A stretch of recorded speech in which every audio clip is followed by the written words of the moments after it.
Before we talk about where we are, we must first remember from whence we came. Marty Schottenheimer brought winning football back to Kansas City and built what is now known as Chiefs Kingdom.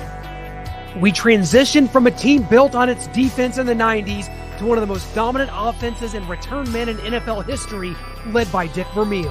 In 2012, a 2-14 Chiefs team displayed disastrous play on the field and turmoil off it.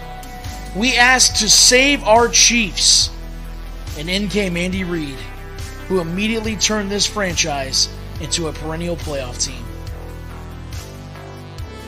Then, on April 27, 2017, the Chiefs broke free from their journeyman quarterback restraints and drafted Patrick LeVon Mahomes. In 6 years with Patrick at the helm, we're back-to-back champs and a dynasty headed towards a three-peat. We are unrelenting for this city, these players, and this team. This is the show for the allies. Arrowhead allies.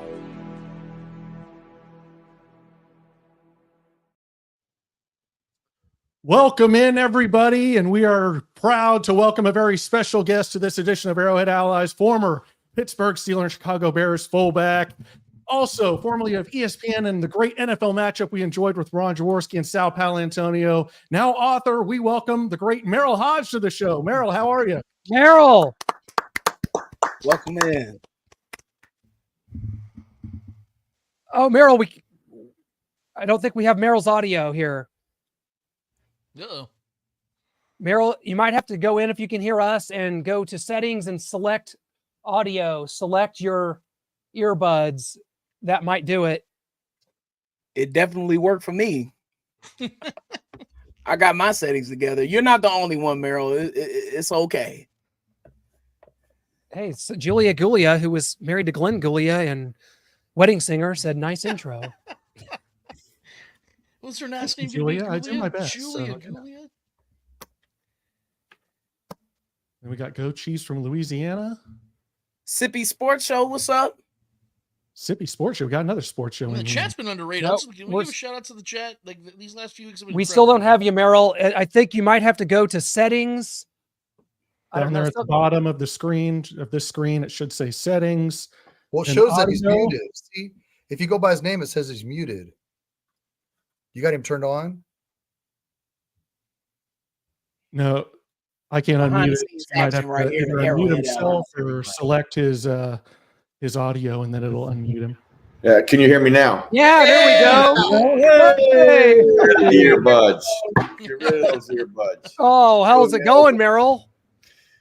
Going well, boys. It's good to be with you. I'm glad we got a color coordination going on. We got Yeah. If you weren't a Chiefs fan before, you are now after that intro and all the red in here, man. And thanks for doing it. Gosh, pleasure.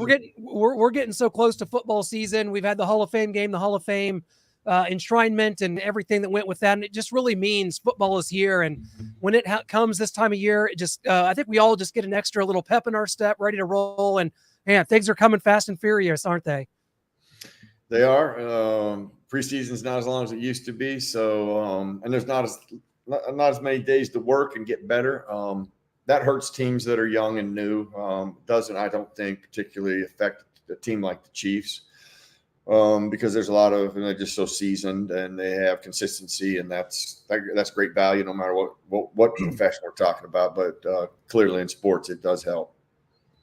Well, Merril, you're decked out in the gear there. Find a way. I need that hat and that shirt, but we want to talk about that. Yes. You were on your third edition of Find a Way, 3 words that changed my life. And I know you talk about your childhood, your upbringing, also having to leave the game of football early and retire. And you dealt with cancer diagnosis as well, and how you found a way each and every day to move forward. And this isn't just something for you that you found. This is something you go out and you do speaking engagements and you help others find their way to overcome whatever they're going through. Yeah, well, honestly, that's what I believe in the message to do. It's at some point in the message, and it's towards the end, the reason I'm grateful to share a message is because I know it's possible for people. I know it's possible for everybody who's going to listen to this or hear this or see this, especially when you use the greatest tool known to mankind, and that is our mind. It is our greatest tool. It's our greatest weapon, our greatest ally. It can be our worst one too. That's why the key is, do you control your mind, or does your mind control you? And that's a challenge that we all have, but it has been proven. I've lived it. I've seen it. People that learn to control their mind can overcome anything and become anything. And that's really what the message is about, is instilling that hope and faith in them, challenging them to take ownership of their life, where they want to go, what they want to do, what they want to be, and taking the proper steps and action to get there and accomplish it. I'm a product of a lot of people. It's kind of interesting. One of the first people to call me when I was diagnosed with cancer was actually Andy Reid. Wow. And, I sit on my couch. I call it the dark days of diagnosis, because it's not just the day you hear it. That's devastating that day. And it's hard to describe. I don't think I'm articulate enough to describe how dark that was. But then it seems to get darker every day, because you have all of these other tests and all these other things you got to get through. And then you got to wait for them. And I've known Andy for a long time. Andy and I consider Andy part of the West. He came from BYU as a coach. That's where he started his coaching. But I played in the Big Sky. I'm not that far from BYU. My son played at BYU. He graduated like 5 years ago, or 3 or 4 years ago. But I'm familiar with that area. And the Big Sky at the time when Andy was coaching there, and like these are the coaches that coached in the Big Sky. Dirk Cutter, Marvin Lewis, John Fox, Brian Billick, Dennis Erickson, and then most people wouldn't even know that. And I only mentioned those coaches, and the reason for that, the Big Sky in the 80s. So this is mid 80s to late 80s. Actually, early 80s to mid 80s was the only conference in the entire country that was throwing the football and playing pro style football. It was the only conference. It was a 1AA conference, the Big Sky, but it was the only conference. And, Andy at BYU, that's what allowed BYU to be effective against, some powerhouses, because throwing the football was so foreign to so many big-time colleges. They didn't know how to defend it, and they didn't know how to handle it, and that was a problem for them. It's not a problem in college football today, but back then it was, and it was probably one of the pivotal reasons or key components that helped me make the National Football League. But when you were doing all this, what all this comes back to is just the character of Andy Reid. I've always had great respect for him. I'm happy for him, because, they kept knocking on the door in Philly. They just couldn't quite get there. They couldn't quite get over the hurdle, and they were able to do that in Kansas City. And they actually have an opportunity. I don't know if we're going to talk about it, but I think the Chiefs probably are in one of the best positions in the history of our game to do a three-peat, and I think the biggest part of that is it's just never been done. And anytime you're trying to get better, the biggest challenge for every season is the challenge of growing and evolving and getting better and changing things. And I think there's no greater challenge for the Chiefs than to three-peat, just because it hasn't been done. And I think that Andy does a terrific job of leadership in that perspective. You got good core people. I mean, Rick Burkholder, your athletic trainer. Okay, he was our assistant athletic trainer in Pittsburgh before he went to Philly, and then he came over with Andy. Rick Burkholder's been a dear friend. So I know a lot of core people in that organization, got great respect for them, pull for them, and hope the best for them. And if there's a team that can do it, I think, and quite sometimes I think they're poised and have the best opportunity that we've probably ever seen. Man, cancer is not too far removed from my life. As my brother, I got to witness him battle cancer when he was 12 years old back in the late 80s. And so, he is definitely one of my inspirations to 3 words that I like to use: get it done, which is in the same spirit of your 3 words. Yeah. But during your cancer journey and through your life, what is a strength that you discovered that you didn't know that you had? Well, I will tell you this. The thing that probably, when you say that, when you initially had, I feel like I seldom have ever told this, but it does tell you the truth about a human being when you hear it. You always are preparing. You see, this is why Chuck Noll was such a great coach. I think this is what makes Andy such a great coach. is they know how to prepare people and challenge them for the fire, for the real live action. See, coaches go by who they trust. That's who they got to keep, who they trust. But, when you say, well, if a fire breaks out in our house, here's the plan. Now, does that mean everybody's going to execute the plan when fire breaks out? If fire does break out, you don't know. At the end of the day, you don't know. That being said, I had just read a book about a diagnosis of this guy had been diagnosed with cancer, his journey. He ended up successfully beating and winning the battle. But I remember closing the book going, man, I could never do that. That would be beyond my capabilities. And I'm like, that's really nothing I got to worry about based on my family history, how I take care of myself. Man, that ain't even a concern. I swear to you, that ain't even a concern, man. Put the book down, went to bed. 1 year later, I get that diagnosis. And I will tell you this, two things overwhelm me, if not consume me. I was devastated. Chemotherapy and dying. It's all I could think of. And I lost my mom when I was young. And so the sting of death, I understand. And then I know how losing a parent can wreck a home and change lives. And then, I have kids at the time that were 9 and 7. It was actually after I had told them what was going to take place, because the doctor had called me, said, listen, you got to go through brutal chemotherapy. You got a 3-pound tumor in your lower back. It's about the size and shape of a football, ironically. And he said, you're going to be sick and tired. He goes, anywhere from 14 to 17 days after your first treatment, you will start losing your hair, and you're no longer going to feel like working out and playing a basketball league and all these things I was doing. And he said, Merril, it's going to take a toll on you. I go, a lot of people don't survive the treatment. And I was like, and he said, and I can't even promise what we're going to do is going to work for you. And he hangs the phone up. And I'm like, now I am completely overwhelmed, if not devastated. So I share with my kids what was going to take place. They're not used to me being sick and bald and on a couch. Right after I got done with that, I went right back into that thought process of chemotherapy and dying. And to answer your question, I was exactly the person when I closed the book. I can't do it. It's beyond me. It's just something I would never be able to handle. And it was my daughter who'd worked across the room, and she actually climbed up in my lap. She's got her little dainty arms around my neck, trying to get my attention. And I was so lost in darkness, I didn't even realize it until I finally look at her, and she said, "Well, then you know what, Dad? You better find a way." And find a way has been a parenting tool. I've been using this. Like, first time they come in my office, first word out of my work's going to be, well, let's find a way, because I want to get their response. I want to hear what they're responsible in the journey. And to have it reversed, but those words again, I mean, God, they changed my thought process. They ignited a journey in me and a change of a mindset that very similar to happened to age 12, where this whole thing actually started. But it was supposed to help me live a dream. I never thought they were going to help me fight to live. And that changed it. So what I realized is this right here, the power of this. Do you control your mind, or does your mind control you? My mind was controlling me. All my mind was feeding me was death, chemotherapy, awful, just everything here. And that day it switched. And I was like, okay, dying, not an option. Being sick and tired, laying on a couch, sorry for myself, not an option. I went in my office, I wrote down a goal, tore all my goals down, I wrote down one. I would destroy non-Hodgkin's lymphoma. I then opened myself up and I committed to it on that goal, on that day. It picked the wrong guy, and I never surrendered. And if will was medicine, I would have been cured right then.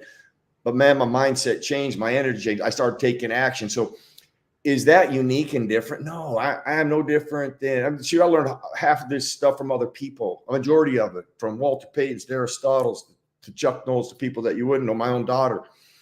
And that was one of the biggest turning points of how powerful our mind is, and that we're in charge of that. And how we choose to approach things is our responsibility. That's not the other person's. People who point fingers, cast blame, and make excuses. It's a toxic blender of disaster that has garnered no success by anyone ever. In fact, people that point fingers and cast blame and make excuses, they will make their day easy, but your tomorrow harder. Yeah. So people that take ownership of stuff, and I'm not saying that's necessarily easy thing easy. That could be a challenge. However, it's a lot easier to take ownership of your life than to run from it the rest of your life. And when you do those things, that's when magic happens. That's when things change. So having lived it as a dream and having to live, I know what's possible for people. I just go back to that. I know what people can do. Everybody has circumstances. They have challenges. How you approach it is vital. I think we all know the results if you do nothing. Well, think if you did something. And when we start to do something, that energizes us, that changes us, and that empowers us. And that's really what Find a Way is about in a nutshell, is instilling that hope and power in people. Beautifully said. Amen, Merril. Your story is definitely inspiring. What year did you find out that you had cancer? 2003. I have to think about that now. Like February, actually on Valentine's Day. February 2003, on Valentine's Day, 2003. When you see, since 2003, since you found that out, when you see what Chiefs All-Pro safety Eric Berry had to go through and endure just to come back and to continue to play at a high level, what can you tell us about, what he had to go through, or how did you compare that with yourself at all? You know what? I remember that. What I don't remember, did he have Hodgkin's or non-Hodgkin's? Yeah. Now, I'm going to tell you what the difference is. The doctor who discovered this cancer, his name was Hodgkin's. When he passed on, they started to find other cell types. And this is a blood cancer type of cell. Okay. They called it non-Hodgkin's. However, there's two categories. And most people will say Hodgkin's is a easier battle, that there's a greater chance of cure in there than non-Hodgkin's. So I had non-Hodgkin's. Then there's a bunch of different cell types in non-Hodgkin's. There's a bunch of different cell types in Hodgkin's. And the reason I share that is, I don't know exactly what kind of treatment he went through. Like I went through the most brutal type of chemotherapy. Here, I'll give you an example of my treatment. I'm 6 hours into it, and my nurse looked like she's going to a nuclear plant. I mean, she got plastic draped all over her. She's holding a syringe with red fluid. Now I'm sitting in a chair, and so she's way across the room. So I was like, man, that does not look good. And I started looking around the room, finding out who might get it. Next thing I know, she's standing in front of me. She said, now listen, this right here is, the nickname's called Red Death. And we got to be really careful. The reason we have it in a syringe, because I have to have ultimate control, because if you have a reaction to this, and what she meant by that is, that's why I had all these tests. I was testing my body to see if it was going to withstand the treatment I was going to get. So this is part of the treatment. And really they're looking at your heart. Is your heart strong enough to withstand it? She said, we got to make sure that you don't have a reaction. If you do, we got to shut it down and care for you right away. And other nurses started to walk in. And then she said this. She goes, we got to be careful. We don't want to get anything outside this syringe, because if we did, it could give you and I 3rd-degree burns. I don't say it, but I am thinking. I'm like, well, wait a minute. If it's going to give us 3rd-degree burns on the outside, like what's that going to do on the inside? And she hooked up to my right forearm and she pushed. It went from my elbow to my eyeballs to my lungs to my toes in seconds. I have never felt anything violate or scream through my veins quicker than on that day. Then I knew what I was up against. Then I understood the brutality of the journey. Now, not everybody has to do that. But I will just tell you this, none of it's easy. I remember when I heard of his diagnosis, I got to go back, I don't know what his treatment was, but if I remember right, he had to do some type of chemotherapy treatment, if I remember right. Yeah. And it was Hodgkin's. Yeah, it was Hodgkin's. So, and listen, that doesn't mean he didn't have some brutal chemotherapy, because I know some Hodgkin's that you have to do that. But what I first thought of was him being in great physical shape is going to be a huge advantage. I'll go to the people and the resources that he has there, the support that he got. That's a vital component of success too, internally, externally. And to watch him do that and come back and play, what I think it does for a lot of people, man, that gives people hope. When you watch people do that, that gives you hope. You pull for people like that. Because listen, as soon as I say that, I think of dear friends of mine, Sam Mills, Stuart Scott. They didn't have Hodgkin's, but they had cancer and they never survived. And that's why I live with a perspective on life I never had before. And that perspective is all I would have missed. I'm going to say it right now, because I mean it. Like I would have missed this. I don't miss the opportunity to be here. I think about that. Opportunity, I'll think about it when I'm done. I'm like, man, if I didn't survive, I couldn't do that. And that means a lot to me. I think about that. I'm grateful for that perspective because I think I get to embrace and appreciate things more than I did prior to. And I try to get people to think like that too a little bit. And it may be a little harder when you haven't faced death.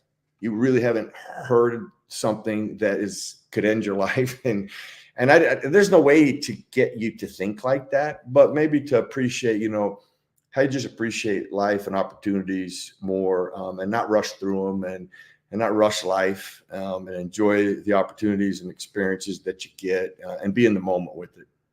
Amen. Yeah, we're so thankful you're here and able to share that message and be around your family and friends and share it with us here. We can't tell you how much we appreciate it. Yeah, Merril, that is beyond powerful stuff, man. I really appreciate you sharing that. It's obviously an honor and a privilege to get a chance to talk to you. I've been a big fan of yours for many, many years, and I think it goes without saying, I speak for the rest of the guys and everybody that's watching and listening to this, that we're all very happy you're still around. So the world's a better place with you here. You impact a lot of people, man, myself included. And just to put a little side note, man, you look great. Whatever weight you've been losing, I'm gaining. So can we maybe try to find a little balance here? That'd be great if we can find a way to do that. But Merril, on the football side of things, man, because I kind of want to bring some levity to this, man, because what you're speaking is so powerful. But if we keep talking about it, I'm gonna end up crying on the show. So let's go football, baby. Let's talk some football, man. The thing ugly criers. The thing I love the most, man, watching you back in the ESPN days, was you would nail these takes. I'm sure there were times where you were off on a few things here and there, but you'd be, sitting right across from Skip Bayless or any of these other guys, and you'd look them dead center of the eyes and tell them what this player is, what this player is. And I always respected that about you, because that's how I always like to present myself, is to stake my flag in something and show myself presentable with research. And that was the thing you did. And I remember you nailed it with Johnny Manziel. That's one of the most famous ones you did, man. You said, I don't believe he's the guy. I don't think he's going to work out. And you nailed it. Same thing with Jadeveon Clowney and the Khalil Mack thing. Noah and I were talking about before the show started today. I want to hear some stories, though, maybe a couple examples, if you will, of guys that you knew were going to be studs and ended up becoming studs. And was Patrick Mahomes, possibly one of those guys? Because you're real close to Andy Reid, and you got a great, history with him. And knowing this kid with all this talent's going to be with Andy Reid, I don't want to assume or put words in your mouth, but you probably got a little excited when you heard of the potential of what this could become. Because now we're talking about a three-peat, and maybe you were somebody that envisioned that before it ever happened. Well, actually, this actually happened at a meeting, and I'm gonna tell you this because I only wish it had been on air, and this was only by accident. I never thought it was going to happen. I wasn't like I envisioned it happen. So when it got to the draft with Patrick Mahomes, people were talking about Mitch Trubisky, and I'm like, okay, wait a minute. Stop with Mitch Trubisky. He's not even a first-round draft pick. And what the Chicago Bears did there still set them back. They may not ever recover from it. The Patrick Mahomes evaluation, because I go back and oftentimes reread my notes and go through my notes. I remember because see, I can't make up this stuff. This is why I ain't smart enough. That's why watching tape, in order to share football analysis, football information. Yes, I played the game. I had great coaches. I learned a lot of great things. But studying tape, there's no replacement of that. There's no analytics that can tell you about a player like tape. There ain't none. Okay, that's what's actually happening.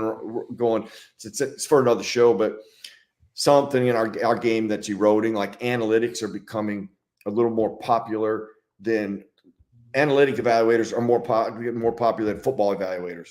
I'll take football evaluators all day long over analytic guys. Analytic guys are not, when you look at the comparisons and the evaluations, you can still make a good team. You can build things, but if you want an edge, you get a football evaluator. That's who you use. So go to Patrick Mahomes. The word that stood out the most, because there's always a word for every player that almost I build off of. He was wild. I was like, man, he was wild. I'm like, but you had to but there's two things I really look for, processing and accuracy. And then there's different degrees there. Okay. Now his processing was wild. Okay. His accuracy, I loved. And I remember in a meeting, I said, this is what he needs. I don't think he'll get it. I go, because this is the unfortunate luck of a player. because Andy is such a good friend and I love him as a teacher, I said, let's say the Chiefs got him, which I was like, that's not a chance because based on how things were set up, nobody was thinking Patrick Mahomes going to Chiefs. I know the Chiefs, maybe the Chiefs were praying now, but nobody really knew that wasn't even a thought process. And so in the meeting, I was like, he needs somebody to break him. I go, if somebody could break him, I go, this kid can do things others can't do. Okay, it's not even close. Like the Mitch Trubisky thing, arm, strength, talent. I mean, action. What even close? What they saw there. That's why I always talk about. Beauty is in the eye of the beholder. Talent is in the eye of the beholder. And what does that guy or that lady seeing that makes that a guy that could play in the National Football League? I don't know what eyes he had there because Mitch Trubisky never had that skill set. He didn't have it in college. He's exactly who he was in college in the NFL. Exactly. He was inconsistent, and he was a train wreck when it mattered. He was like that in college. I remember a North Carolina game, NC State game. First of all, I had the worst bowl game I've ever seen. He threw a pick six on a flare route, which was like, keep in mind, a flare route is a back flare out back. Okay, you throw it beyond the line of scrimmage and man coverage, man, you would better not throw it because the coverage is too close. Just that ball has to be behind the line of scrimmage. Just theoretically, just time wise, guy 7 yards downfield, linebacker picks it, gone. Anyway, NC State game. This was the end of it for me. It's 3rd and 5. They're on the 40, and I think they're down by 4. I know they're down. I know they need a touchdown or a field goal. I know they got to score to win. And there's only like a couple minutes left in the game. So here's your biggest moment of truth. Your season is riding on this. In fact, their slot wide receiver ends up going like the 3rd or 4th round. He was a very good wide receiver, dynamic in the slot. So they had a really good player in the slot. And he just smokes. They're playing man coverage. He kills the defender. He is wide open. And he hits the 3rd down sign or the first down and 1st and goal sign. He doesn't even get the ball within proximity to make a catch. Man, I hit my clicker and I'm done. This guy, he's not consistent enough. He's not accurate enough.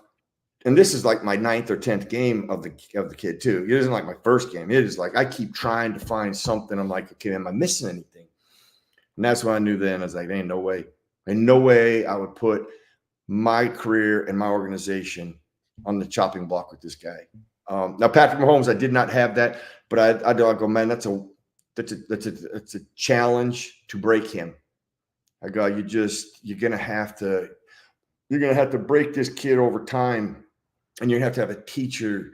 And I didn't even anticipate he might have a mentor. Okay, yeah. Which, that became a vital component. What he fell into was the best scenario for him. He's exactly what he needed. One of the greatest teachers.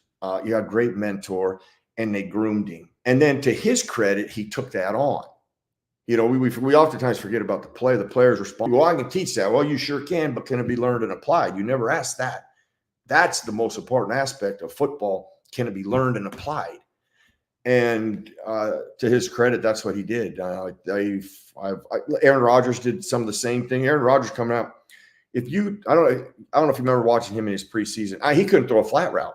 Man, that guy was a train wreck. If he would have started his first year, Aaron Rodgers might not be the Aaron Rodgers we're talking about.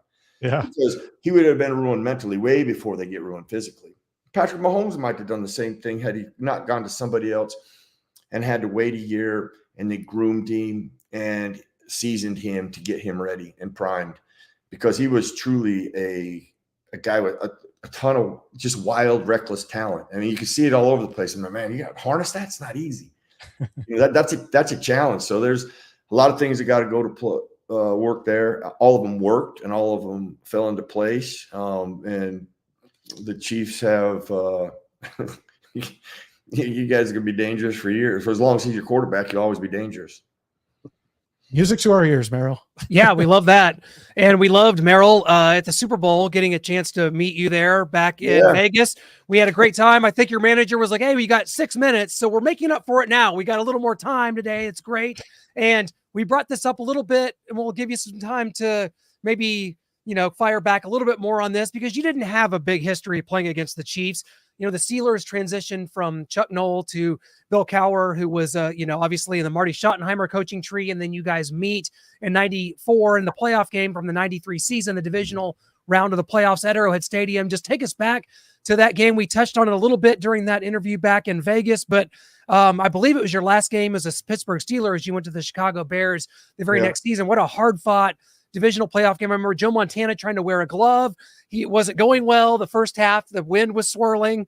And then in the second half, there was a lot of fireworks and a lot of late second comebacks and big plays and a punt block and a fourth down conversion, a lot of Joe Montana stuff, and inevitably a Nick Lowry field goal that sends the Chiefs to the next round. Yeah, actually, offensively, we were ripping the Chiefs up and down the field. Actually, I was having a big game in the first half, and then we changed. We started giving to Leroy Thompson more, and we switched some of the things we were doing offensively. That hurt us. That wasn't the difference in the game. The difference in the game was our block punt. I mean that's just it. It was I think it was the only turnover, and that was the one turnover that was the difference. And you let Joe Montana, any great quarterback, hang around long enough, you're just asking for death. You're just asking for it. You got to put them away, and we had a chance to put them away. I don't think we were ever really behind in that game till the very end. Mm-hmm. I think all my losses in the playoffs were like that. We kicked Denver. We were ripping Denver for 59 minutes, 58 minutes. No, 57 minutes. Let me get this right. 57 minutes and 40 seconds, just slapping them all over the field. And then we stupid turnover and we lose the dang game with, the final seconds. It's just like, that's why when I talk about analytics and statistics, okay, there's the most important statistic in football. The number one statistic that tells you the greatest chance of winning and losing is turnovers in the NFL, period. Yeah. End of story. You can make up anything you want and try to add up. Nothing trumps that. It is still one of the most greatest components of telling you who's going to win a game. And then the other aspect of winning consistently is controlling the tempo in our league. Being able to do those two things. If you can do those things, win the turnover battle and control the tempo in the game, you got a high percentage chance of winning every Sunday. But those two things are not easy to do. But there's two things that must be done if you want to win consistently. Yeah, and Clint brought up our conversation at the Super Bowl. There was another conversation you had that made waves, talking about Caleb Williams, everyone trying to say he's the next Patrick Mahomes. You said, slow your roll a little bit. I don't know. I'm watching the tape, and I don't see it quite yet. We'll see how he develops here in the NFL. But talk about some of these rookie quarterbacks that came in, Jaden Daniels and Michael Penix, who's going to have to sit behind Kirk Cousins. That was a little confusing. And, of course, Caleb Williams. Well, see, the Caleb Williams thing got completely misunderstood because I say he's not special. And I don't think he's special from this perspective. Accuracy and processing, okay, those two things, okay, he's actually an accuracy aspect, he's actually elite. And I've made that very clear. The guy is elite. But processing, and he played in purely a college system. And even in that, and listen, I always look at it, just because they play in a college system doesn't mean they don't process things well, and they can process very good and show high efficiency. And he was just okay. There was times, you watch him from one year to the next year, those schools started to see who he was, and they started playing different. Then he started to play different, and he started to morph into, man, you know what? That slant's there, but I don't want to make that throw. I'm going to hold on to it and make a play. And listen, they showed a lot of great plays that he made, but I could have showed you so many more that were bad plays. There were interceptions that I saw that were just, oh my gosh, balls all over the place, getting the ball knocked out. I mean, they literally lost a bunch of games because of the turnovers that he created. Okay, not the opponent created. He did it by being reckless. And I'm like, to get better and understand how to play in the pro system and go through that process and play with that structure, that's an arduous journey. Okay. He does not have Patrick. He's not going to sit for a year. Okay. He doesn't have some of the greatest coaching in history of football. He's not going to have a mentor who's going to help him lead. He's going to be the starter. Okay. So he's not going to have those luxuries. And those are luxuries that a lot of guys don't get, that I'm telling you is valuable for everybody. And I don't care what kind of level of talent you have. It does help the process of transitioning to the league. And probably the biggest part I just talked about it. What happened back in the draft when Patrick Mahomes was available and the Bears could have drafted him? They took Mitch Trubisky. So now he is our Patrick Mahomes, and this is exactly – expectations are dangerous. What are the Chicago Bears thinking right now? What is everybody talking about from the Chicago Bear perspective? They're going to win Super Bowls with this guy. They're going to be the playoffs now. Teams win championships. Okay, Patrick Mahomes, as good as Patrick Mahomes was, I'm telling you this, 2 years in a row, I will tell you the 2 Super Bowls that they've won, most against San Francisco, I still would have given it to Chris Jones. I'd have given it to Chris Jones, the MVP. Chris Jones made more plays, especially the first one. Shoot, without Chris Jones' plays, you don't beat San Francisco maybe the first time. He made the plays that gave you the chance to win the games.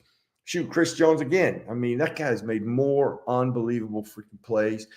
And I'm like, God, it's kind of sad because I'm not trying to minimize what Patrick Mahomes did, because what he did is elite and extraordinary. However, if you looked at after you watch tape, I'm telling you, if you go back, you finish watching tape, and you're like, okay, who was ultimately the best player in the entire game? It's Chris Jones. It's Chris Jones both times. I mean, but media, TV, wow, is that really going to be exciting? I'm telling you, that's how it works. Merril, even to your point about that, you mentioned the Eagles Super Bowl, the scoop and score by Nick Bolton.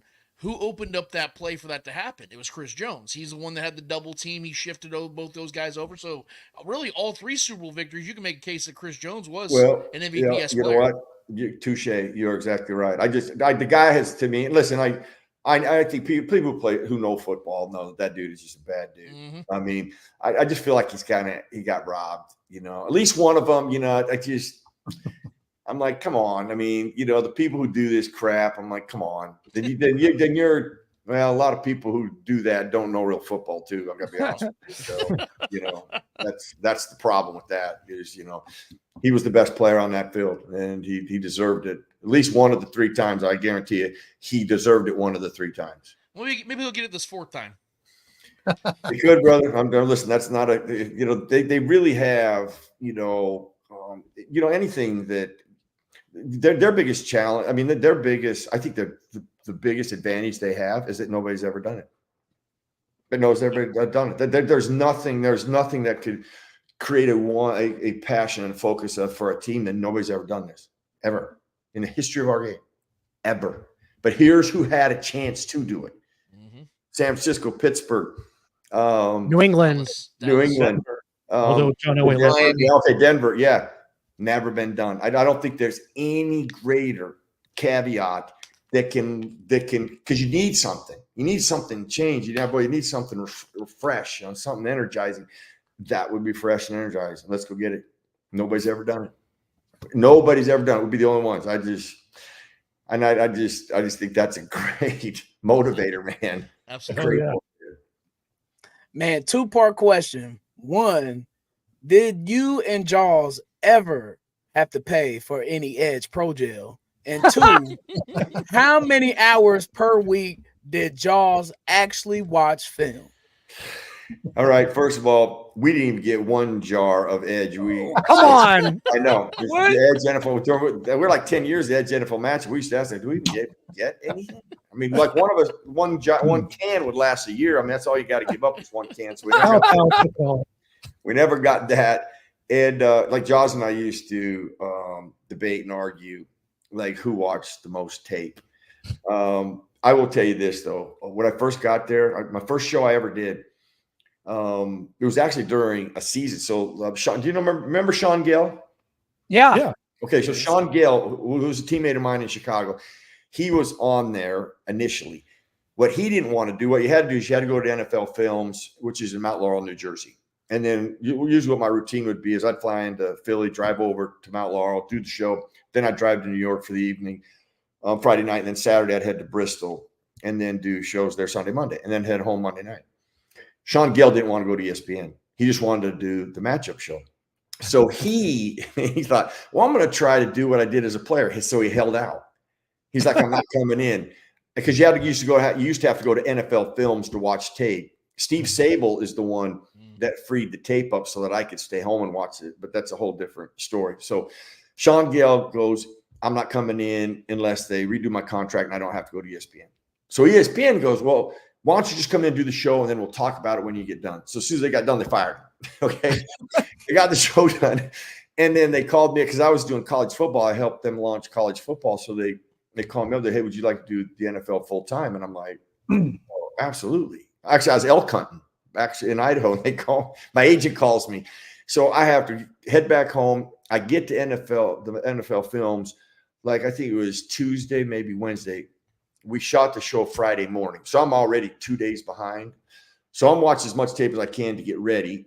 Now, keep in mind, as a player, I got ready for one side of the ball for one opponent every week. In the matchup show, you got to get ready for every side of the ball and all matchups. Like it was like overwhelming initially. So anyway, I get in the show and we get to this one segment, and I just didn't really have anything that was a good football point. And so, man, now Jaws was like, oh, say this or say that or say this or say this, right? And he gave me a couple of things in the matchup show to help me get through the show. So we get it done. After that day, first of all, it tells you the genuineness of Jaws, and because most people wouldn't do that, and they would be, like, don't come here without being prepared. And I was like, I'll never come here again unprepared. That's number one, because there's a standard here that Jaws set that, man, I will always live up to. And he helped me through that show, but he made it really clear, not by saying it, just by his actions and how he went about his business, that I'll never sit on that show again without being prepared by watching tape. And we used to talk. This is actually a show like that. A half-hour show is actually 22 minutes in content. If you break that 22 minutes down, there's probably, we'll just for fun here, we'll say it's 10 minutes for me, 10 minutes for Jaws, and 2 minutes for Sal to do his things. Okay. And that's probably a little high on the 10. It's probably more like 9, but we'll use 10 as a round number. We would watch almost 5 hours to get ready for 1 minute of tape. Wow. That's how we looked at it. We were watching. It takes just 5 hours to get ready for 1 minute of this show. Now, when you're done getting ready for that show, we were ready to do any other show. We had more information than we had time to put on that show, and we could have done any show in America, but you had to do that in order to get ready. And I started calculating. There was times in the show where I would talk about how many hours that I studied watching tape and how much time I spent in charity work and other couple things to have some fun. But it would be well into the 60s, 50s, 60, 70 hours of tape study all week long to get ready for that show. Wow. Merril, the running game is non-existent now in the National Football League. The running backs are not getting paid. I'm 54 years old, and I remember back in the 80s and 90s when the Buffalo Bills were just a powerhouse offense. They were unstoppable. Every time they would just dominate the AFC, and they'd get to the Super Bowl. They lost 4 Super Bowls in a row because they went up against teams that wanted to play against them by running the ball and playing defense. Just run the ball, take the time off the clock, and play defense. We had Joe Theismann on here 4 weeks ago, and I asked him, I said, do you think the running game will come back to how it was maybe in the 80s and 90s? And he said he doesn't believe the running game will come back to that magnitude, but he still says the running game is important. As I mentioned, the running backs aren't getting paid. And the only way I can see the Chiefs getting beat, if they're ever going to get beat, is if another team comes in and runs the football and owns time of possession. Yes, I'm old school, and I know you can relate to this, Merril. Do you see the running game coming back to slow down these juggernaut offenses like the Kansas City Chiefs? Well, first of all, this is a piece of history here. It's the first time I've ever agreed with Joe Theismann.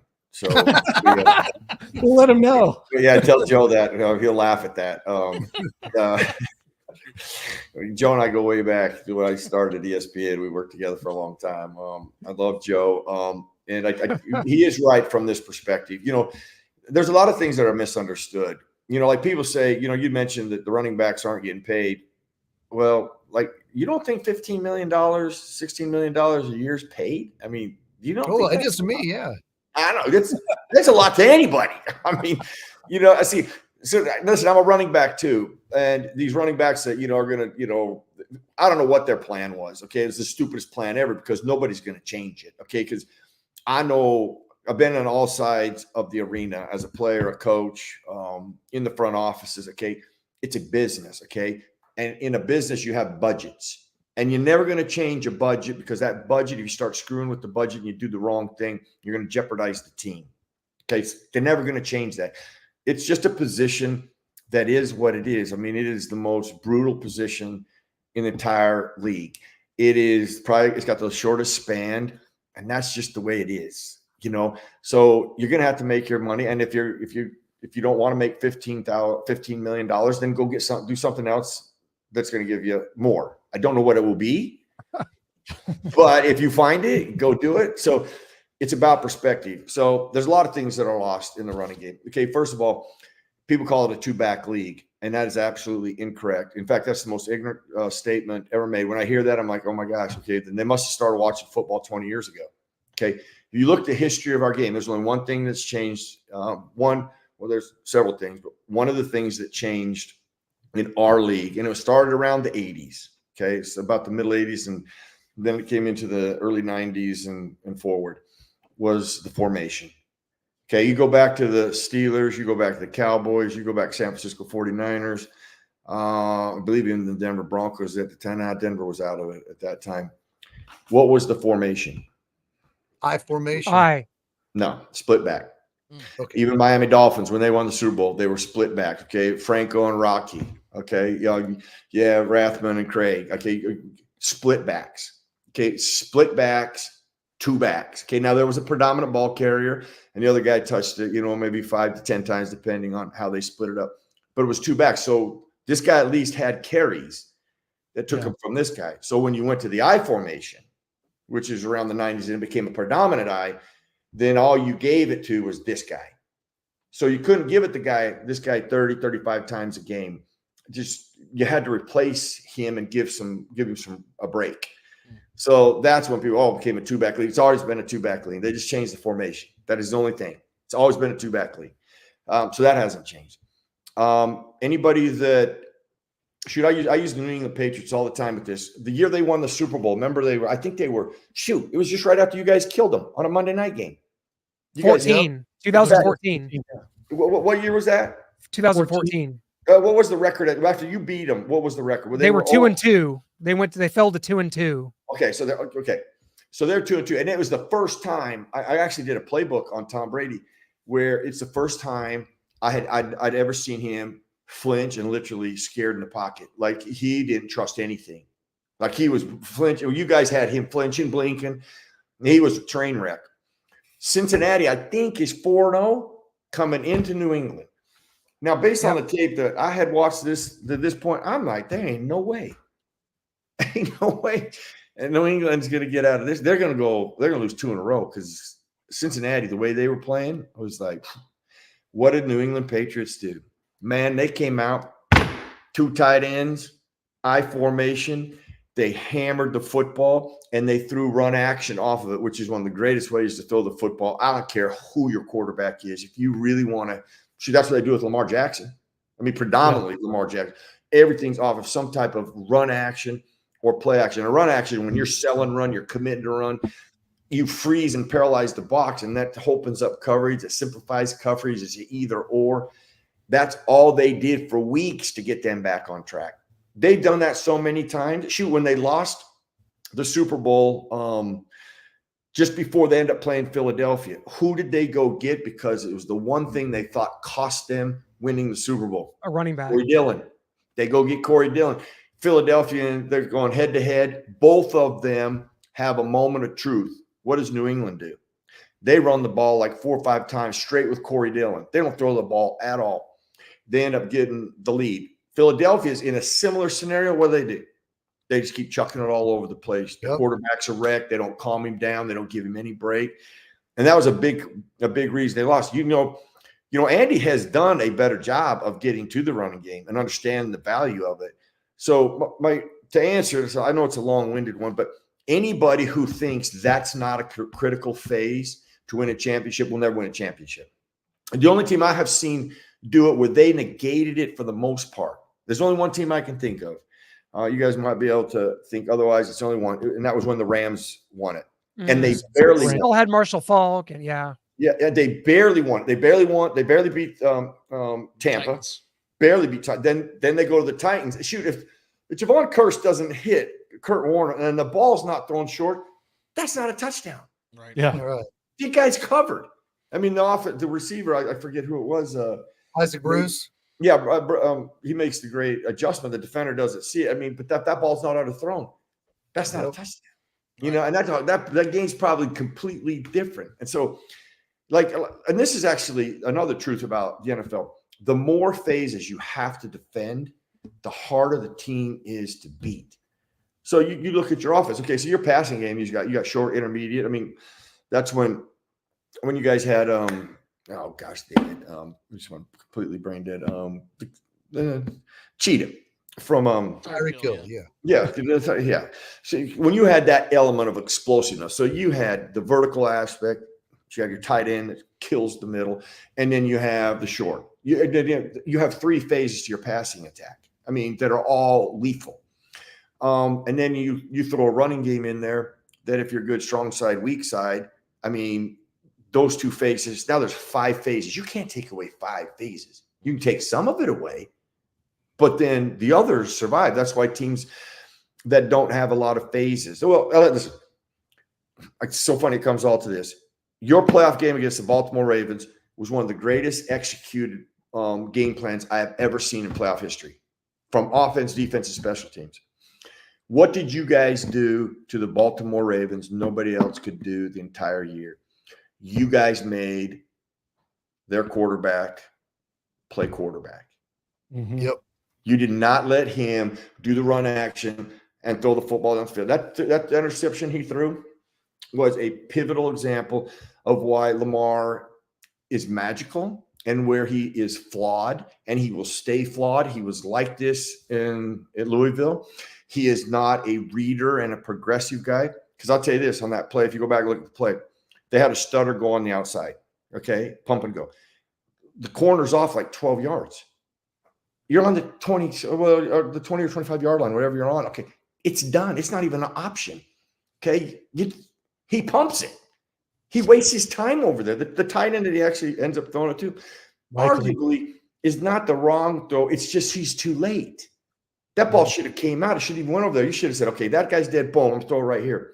And then let's say he does try that. The last thing you do is throw it to the tight end. You got your dig wide open.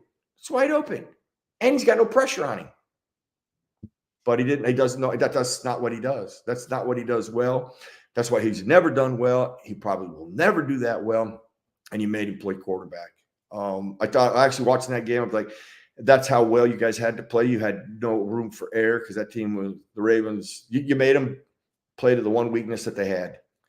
And nobody else could do that. Yep. And you did it on the road. And I thought it was actually one of the greatest games from playoff and all the things I've seen played in, one of the best executed game plans by a team I've ever seen. Absolutely. Real quick, I'd be remiss if I didn't ask this question because we've been talking about Patrick Mahomes. We've been talking about this potential three-peat. We've been talking about the historic side of things. And, Merril, I know you're somebody that pays attention to these things. I don't know if you're big into the whole GOAT debate or not. But regardless, I'm going to ask the question because I don't have any opportunities I'm going to get with Merril Hoge, so I'm going to have to do this right here, right now. Patrick Mahomes gets his 4th Super Bowl by the time he's 29 years old, potentially his 4th Super Bowl MVP with half of his career still to go. Where is he in the upper echelon of quarterbacks? Because for me, I don't know what else he has to prove to be the best quarterback we've ever seen. I think from a stylistic and skill standpoint, he's the best I've ever seen. But I think if he wins the first quarterback to ever three-peat, and does this and has his 4th Super Bowl before turning 30 years old, it's really hard for me to debate who's the greatest quarterback of all time. But this is why I'm asking you the question, Merril. Where would he stand if he ends up completing this? Well, you just said a bunch of things in there that still Tom Brady, to me, from a overall position and that he's been there 10 times, won 6. I don't know how many MVPs he's got. That'll be hard to pass. But you said some other things, some intangibles. Like Patrick Mahomes is a little different. See, here's what makes Tom Brady so good. And actually, Patrick Mahomes is probably he's not the elite in our league, even right now, in what I'm about to say next. From a guy who can process and be accurate and throw the football, I mean, be unbelievable decision maker and be accurate and execute plays. That's what made Tom Brady great. That's actually what drives quarterbacks out of this league and ends them getting cut and moving on because you fail to do that consistently. The guy who's the best at it in our league right now is actually Joe Burrow. From a processor and accurate, he just like. Now the guy who, I call it, Patrick Mahomes is kind of an outlier in a way. When you look at the way he plays, I actually think when he got his ankle hurt and you guys played Philadelphia, might have been the greatest growth I've ever seen in Patrick Mahomes because then he couldn't really run. He was forced to sit in the pocket. In fact, I didn't think he'd win the game.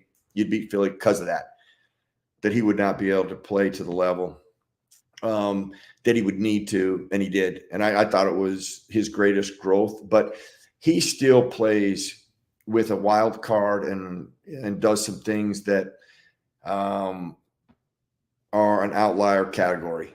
So when you start throwing those type of things, and then you look at what he has done to this point, right now he's already in an elite category. I don't care if he wins anything more, really. Right. He's up there with. You start thinking of 4 guys I would think of just off the top of my head. Obviously, Tom Brady would be one. Joe Montana would be next.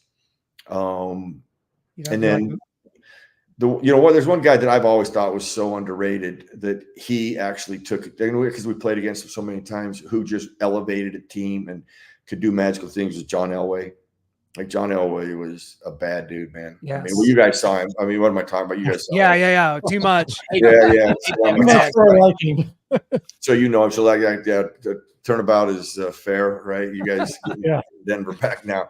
So there's your guy. You ruined my childhood, man. You made it, but he ruined it. Yeah, I know. I'm telling you. So already, okay, just forget 3P, forget another MVP. There's 4 guys you could think of that he's in that same group right now. You're always going to find different categories and a different sticking point to say the greatest. So I still think the greatest player who's ever played in the history of our game, pound for pound, and nothing will change my mind on it, is Walter Payton. I'll never change my mind on that. I just from how he played the game, the things he did, the team he was on, the teams he was on, and how he performed.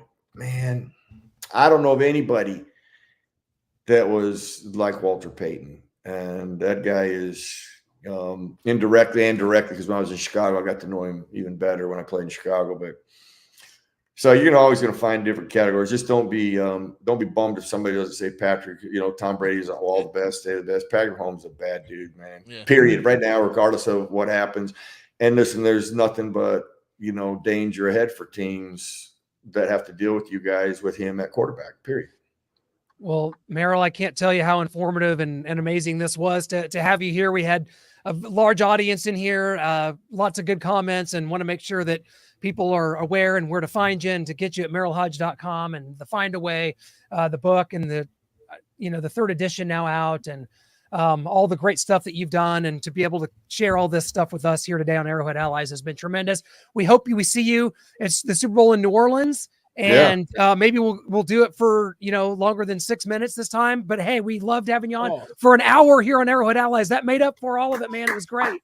Yeah, I appreciate you guys. I love what you guys do in Kansas City. I was there at an event speaking here. It's been a couple months ago, and you can feel the energy in there. I love the city. I love the people there. I've never had I told them the only time I've ever had a bad time in Kansas City is I've been in Arrowhead. So I just go to Arrowhead. I love Kansas City. I just can't go to Arrowhead. Come on back. It'll be a lot funner now, I think. Barbecues on Starcade next time you're in town. That's right. We got you. I love it, man. We'll do that. We'll make sure we do it, bro. Thank Good you luck so to much. you guys this year. Yeah, we got to have you on throughout the season. We'd love to do it. So yeah, absolutely. Reach out. We'd love to do it. Absolutely. It's an honor, Merril. Thank you so much. Thank you. That was humbling. The great Merril Hoge, and this kind of relationship started back at Super Bowl 58 in Las Vegas, where we were able to grab him for just a few minutes, and then to be able to stay in touch. That's one reason we love to go out there and do interviews from Radio Row, because we are able to keep up with a lot of these guys and hope we can bring them here to Arrowhead Allies. And you were all the proud recipients of Merril Hoge's wisdom today. Now we might go a little Arrowhead Allies after dark here because Yeah. this usually don't go an hour. We'll run through. We got some topics we got to run through, guys. So stick with us, and we're gonna keep it rolling here. So sounded like we had a commercial there, Clint. You're like, stick with us through the commercial. Turn that dial. The topic: NFL Top 100. Feel the madness as Travis Kelce comes in at number 9, Chris Jones 6, Mahomes 4, and then we've got a running back. Shane told us running backs are gone, but this ranking says no, they're alive and well. CMC at number 3, Lamar at number 2, and our good friend the Cheetah Tyreek. Peace out at number 1. Whew. I think it's a popularity contest. It's correct me if I'm wrong. Here's what I've been told. The players are the only ones that vote on this, right? That's what we're told.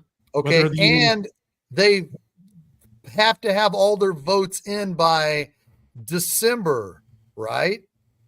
So if they're voting in December without having any idea what's going to happen in January and February, then you can't look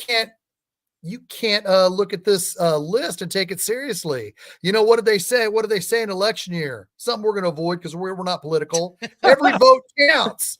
How can you vote on a totality of a top 100 if the season's not over? You got to let the season play out. What do you think, Brian? Well, there's a story of Tom Brady when one of the rookies on the team in like I think it was after they beat us in 2018, it was in the locker room celebrating and the dude is crying because, he's on his way to the Super Bowl. It's like Tom Brady's like, bro, what are you crying for? We're just going to the damn Super Bowl, bro. I don't play for AFC championships. I don't play for Pro Bowls. I play for Super Bowl titles. That kid's like, well, this is going to the Super Bowl. This is an NFL Top 100 list. I don't give a damn. Matter of fact, keep it going, please. I'm talking about this.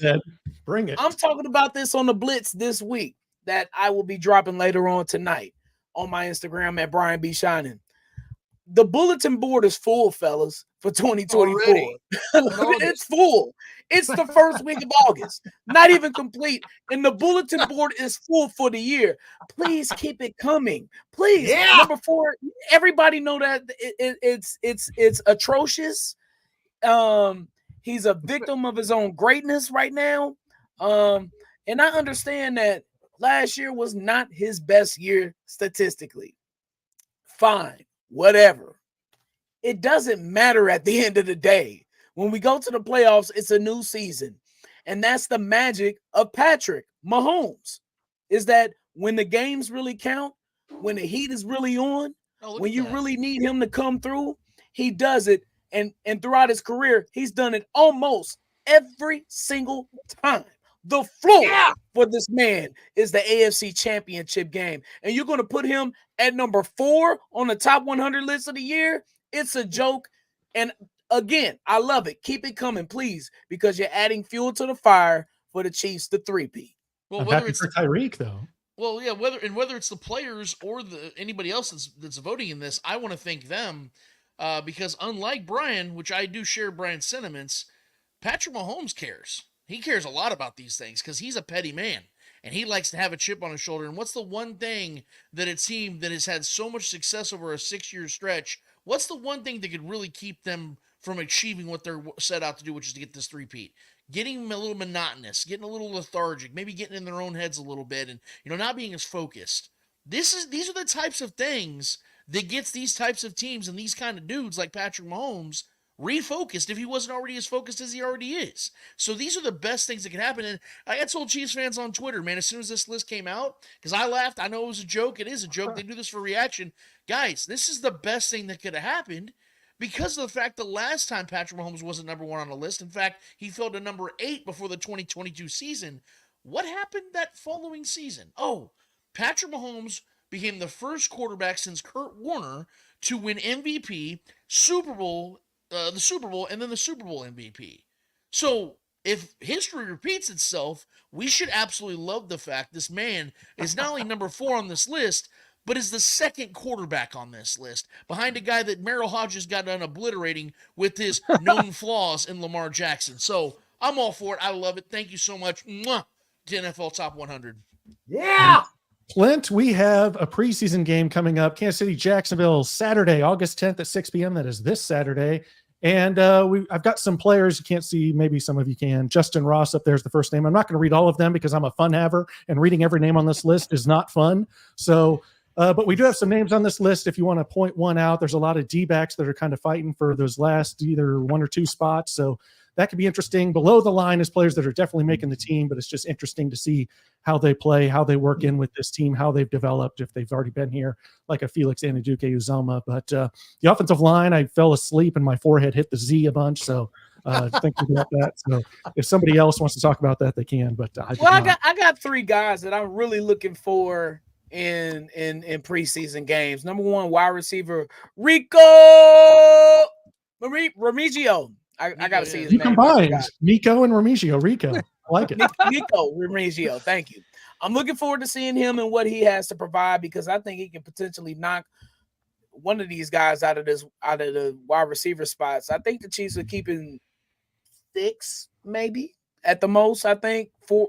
They got 4 tight ends. They got more. I know they got more than 4 tight ends, but Irv Smith along with Noah Gray, the rookie, and Kelsey, I don't know what the receiving room is going to look like, but I'm looking forward to seeing him. Number 2, Chris Oladukin. Look, last year he was great in the preseason. I don't know if you guys remember, he was making some plays. I like to see his mobility. I like to see him move around and see how he's grown from last season. And the final one, Luis Rezemet. I'm looking forward to seeing the whole kickoff scenario. I saw it again with the Texans and the Bears. Loved it. Loved it. I really enjoyed it. I think it's going to work.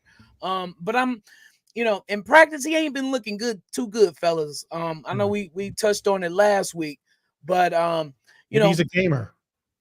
Yeah, he might be a gamer. You get the ball in his hands in open field, he might, take it back to overseas when he was playing rugby. You never know, and take it the distance, Devin Hester style. So I'm looking forward to seeing those three players. Clint, I know you want to talk about CJ Hansen on the offensive line and maybe some other. Yeah. I'm glad you brought that up. I cannot wait. I've waited all offseason, Lance, to see this offensive line gelling during the preseason. Listen, I've already won the offseason, damn it. I got Kingsley Suamataia, all right? That's all I need. Hey, it's great. Right? We're going to see it, and we're going to see it in live action. Now, Lance, what I do agree with you about, and you, as you have said, this roster, this team is 95% in the bag. We love that. What's been great about this training camp is the amount of fun the Chiefs are having. Herman Boone in the movie To Remember the Titans kind of scoffed at his running back, Petey, and said, let me tell you about how much fun you're going to be having. Well, you know what? We're having some fun here at Arrowhead Stadium out here in St. Joe at the practice facility here this offseason and training camp. We got Patrick Mahomes spinning around doing the drunk man's dart throwing with the ball after that blindfolded. We love what we're seeing. The downfield throws to Xavier Worthy. It all looks great. Patrick Mahomes is having fun again. And so that's what you want to see carry over into this game Saturday. I'm assuming this tropical storm is going to be missing Jacksonville. We talked about that being an issue. I think the Chiefs are going to go to Jacksonville and play against the Jaguars. A lot of rain there, but no, I think you want to see some explosive plays. You want to see some people having fun out there. Is that still allowed? I think it is. And so for that reason, I'm ready for all of it. Read every name on the list if we're not having any fun around here. But if we are, then I look forward to a Xavier Worthy touchdown. I'm going to say this, and I want Lance to touch on it because I know how he feels about preseason. Jacksonville still is getting a record amount of rain this week with Tropical Storm Debbie. It's not Little Debbie snack cakes. It's a big tropical storm that's getting them a lot of rain. So I'm concerned with the field. If there's any part of the field, like if the Chiefs brass gets there, the coaching staff get there, and there's a little concern at the 24-yard line on the west side of the field at the 24, I'm going to be concerned, and I'm not going to play any of my starters because I'm not going to take that chance. Lance, are you concerned about the rain that's hitting Jacksonville? I know how you feel about preseason, and I want you to talk about it, but are you concerned about what the field will look like come Saturday evening? Oh, absolutely. I think the NFL has a real problem with field conditions, and the Chiefs have been one of the recipients of that discipline a lot of times. We've seen the lack of discipline. We've seen the Chiefs lose Harrison Butker for half a season, Trent McDuffie. We've seen them lose guys just over the last couple of years because of field conditions during the regular season, let alone preseason. We know that Andy Reid is infamous for saying, no, I'm going to play them deep into the second quarter, and they play like 1 or 2 drives. Like, I think that's what's going to happen. I think you're going to see some of the starters play. Patrick will get a couple drives probably, and then they'll pull him out. It depends. If the field is so bad, I will say that they probably play Patrick one drive, if that. It's going to really determine how they're looking out the gate. And real quick, not to just jump off that question, but I will say just off the guys that you're watching for, I do want to put a couple names out there for you guys to pay attention to. And these are guys actually on the defensive side that I think we need to watch. The linebacker Curtis Jacobs. This guy he's been the first dude coming out of Penn camp. State. Coming out of for practice every morning that shows real leadership out of a 22-year-old kid, and he's been actually performing at a very high level on one-on-one drills. And you're right, I've been saying this ad nauseum that 95% of this roster at least has already been solidified. It's some of these fringe players. I think Curtis Jacobs could be one of those guys that could end up finding his way on this roster. Also, Fabian Lovett Sr. That's another guy that I think you got to watch out for as well. Defensive tackle out of Florida State that the Chiefs really like. He was undrafted as well, but had a ton of talent. I think he had a 3rd or 4th round grade. So this is a dude that has been really working hard to make it on the roster. He's been actually really getting the praise of a lot of the coaches on both sides of the ball, which is a big thing. And then watch the defensive backs in this one. Obviously, we know Shamari Connor and these other guys are going to make the team, but some of these young bucks that are trying to figure out where they're going to be exactly. So we know Joshua Williams, Jalen Watson, Trent McDuffie are probably solidified where they're at, but a lot of these pieces, Spags is going to be moving all over the place because he has tall guys with short arms, short guys with long arms. Like, he's got a lot of different defensive styles he can play with these guys. Watch what he does with some of these young bucks in the preseason that might be on the way out or might be making their way onto this roster. I'm really excited to watch how, because they've thrown so many resources over these last 3 or 4 years at defensive back. It's a true battle there. It's so much so that they're so deep and they're so confident they let L'Jarius Sneed go. I think that they got a real depth battle there, and that's a good problem to have at cornerback.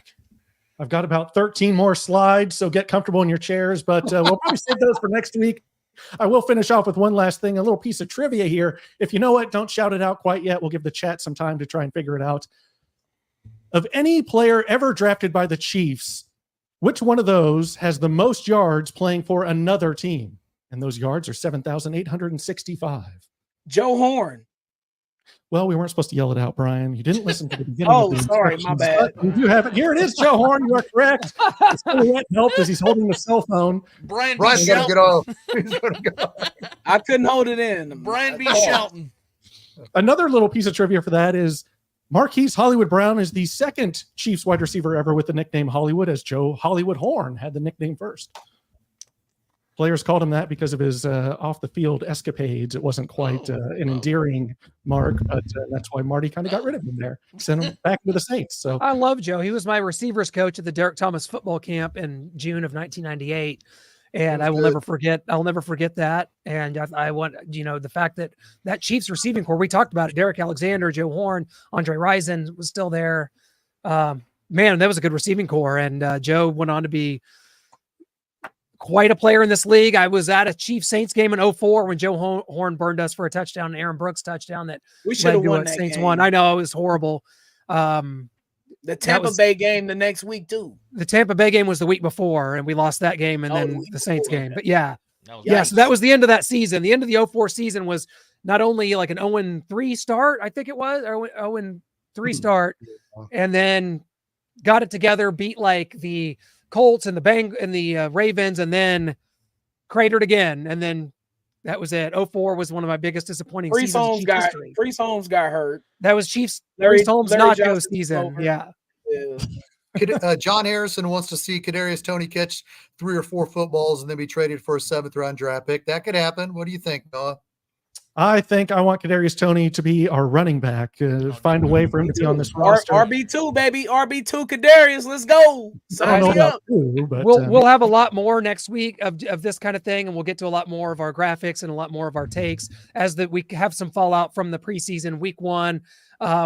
We loved it. This is why we do this. Merril Hoge was on here for an hour, and really we wanted to make time for that. It was important. So hope you all enjoyed it as much as we did. So thanks a lot, guys.